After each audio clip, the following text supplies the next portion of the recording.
Hey Nord Anglia, I'm Rahi Patel, your curiosity correspondent.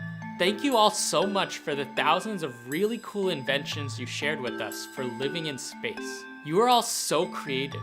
We showed your projects to our expert, Dr. Ariel Ekblaw, the founder of the MIT Media Lab's Space Exploration Initiative, and here are her responses to a handful of your entries.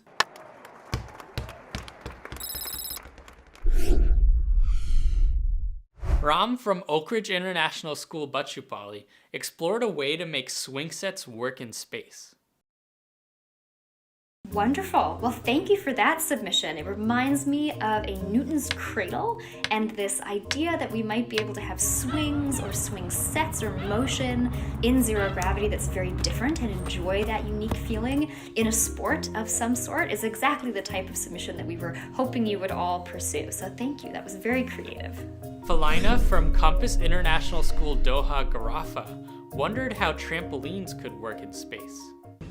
There are rockets here, and this is a small man that is jumping up and down, and the elastic will pull him down again, that he won't float away.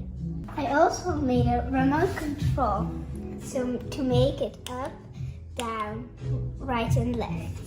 Well, that is a brilliant invention. The idea of a space trampoline and the fact that you realize that you would also then need to restrain the human with bungee cords so they don't just continue to float away. I think that's very well considered. Kudos to you for a wonderful prototype.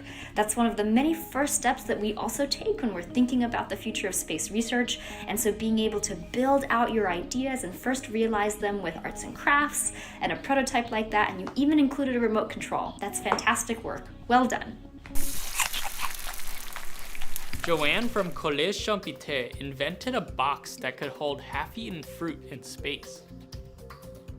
Thank you for this submission. This is one of the things that the astronauts talk quite a bit about when their life is on the International Space Station and things often float away from them. And you've created an ingenious way that doesn't even use Velcro, which is kind of the most common method that we have of attaching objects to keep them from floating away. And I love your video. You showed the sensation of the food actually floating in the box. Very well done demo, and thank you for your submission. Chiara and Helena from British College of Brazil created a way to rehydrate food in space. Our device is called the hydrowave, and it is used to hydrate astronaut food. This is how it works. Inside the hydrowave, there are many holes which release water in the form of gas. When you press a button outside the hydrowave to choose how much water is released from the holes, you can put your astronaut food inside and the holes will release the water. Then your food will be hydrated. Thank you, ladies, for this very creative take on a new cooking device in space. And what I love about your submission is the thoughtfulness of expanding upon a technology that we already know. It looks somewhat similar to a microwave. It's very important to build on technology that we have some sense of how to produce. Nicely done, and I hope to see your invention realized in the future. Aniruddha from Oak Ridge International School of Bangalore created a vacuum-powered art canvas for space. This is the vacuum cleaner I'm using today. The vacuum cleaner is connected to the canvas holder, which has a hose, so that the hose can occupy more space and deliver the vacuum to the client.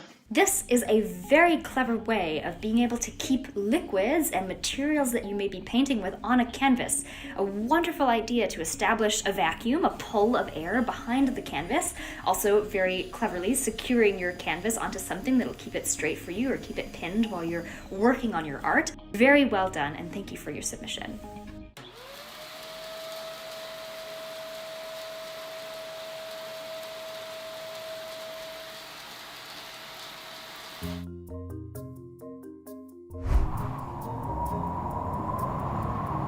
Hunga and Ming Zi from the British International School of Budapest created a watercolor pen you could use in space. Thank you for your submission of the zero gravity watercolor pen. It's a wonderful idea to keep your art compact in something like a writing instrument that could actually help with the fluid flow and the management. Very clever. There are interesting ideas where we're thinking about the future of sculpture in space, tools like a 3-doodler, which is something that I was reminded of when watching your video. Very well done thinking through a mechanism or a tool that we could use for art in space. Thank you so much for your submission. Well, that just about wraps up the Living in Space Challenge. Here are some final words from our wonderful expert. And now, students across the Nord Anglia systems, we reviewed many of your amazing projects. These are just a sampling, and we wanted to thank everyone, to thank all of you students for the ingenious, clever, creative responses that you made to our suggestions of different topics, sports, food, art in space. We were thrilled with your ideas, truly ingenious, and we hope you continue. And then this is just the beginning of your path, perhaps as a future space cadet, a space scientist, a space artist. We hope that this founds a lifelong appreciation of space for you, whether or not you even go into the field. We would love to have you continue thinking about space exploration and the future of humanity. Thank you so much for participating in the program. It's been our pleasure to review your ideas.